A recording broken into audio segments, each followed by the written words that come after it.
now, despite going through COVID, a global cost of living crisis and 3 First Ministers, nothing has changed. The SNP have continued to campaign for independence, and as a consequence, we remain a divided nation. A nation stuck, not going anywhere. So long as the SNP government stays in office, they will continue to split Scotland, to further their own political obsession and hold on to power. We've seen it happen for the last 17 years, and the future will be no different. Humza Yousaf has been very clear. Independence will be page 1, line 1 of his party's manifesto. Not our roads, or our economy, or our schools, or our hospitals. Independence. That's his top priority. That's the only priority of his party. They are never going to change.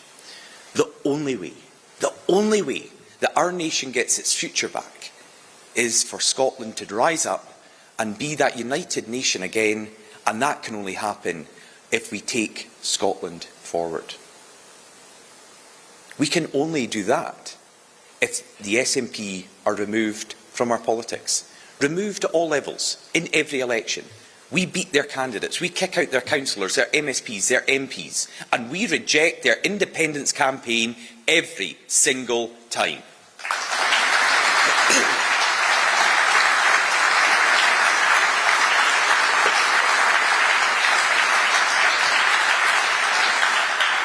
And conference, we know in this hall that in so many parts of Scotland, the only party that can take Scotland forward is the Scottish Conservatives.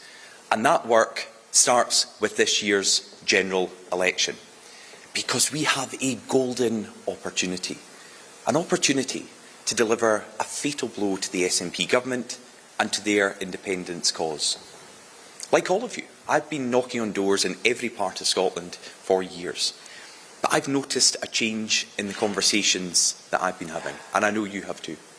More and more people are looking beyond previous party loyalties. More than anything else, they want the local nationalist MP booted out and for Humza Yousaf's government to be put on notice. They know that Scotland can't move on, that their priorities will continue to be ignored until that happens. Humza Yousaf has said he wants the next election to be all about independence, that every single SNP MP elected will contribute to his government's mandate for separation. Well, let's seize this opportunity to bury his obsession for good. Let's come together and beat his candidates. Humza Yousaf has said he wants a Tory-free Scotland. In fact, he's staked what little reputation he has left on it. Well, I have an unfortunate dose of reality for him.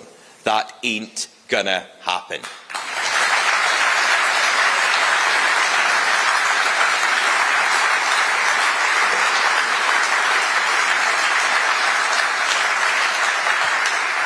If Nicola Sturgeon couldn't manage it at the peak of her powers, then the continuity understudy is going to flop, and he's going to flop hard.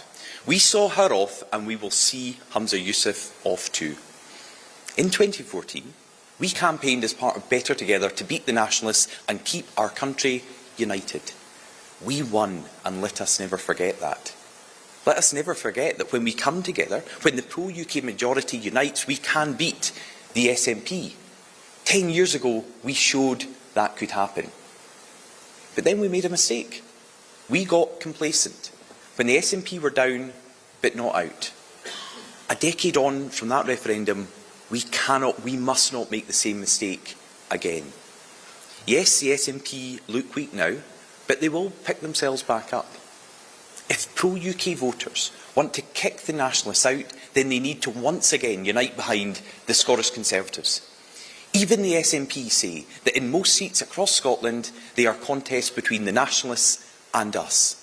So if the pro-UK majority gets behind us, then we can beat the SNP and take Scotland forward. Let's seize this opportunity to make sure that Humza Yousaf is found out for the last time.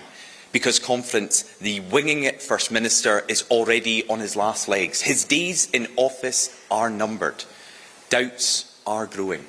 Not just across the country, as we hear on a daily basis, but within his own party as well. Even the SNP are starting to realise that Humza Yousaf is a dud.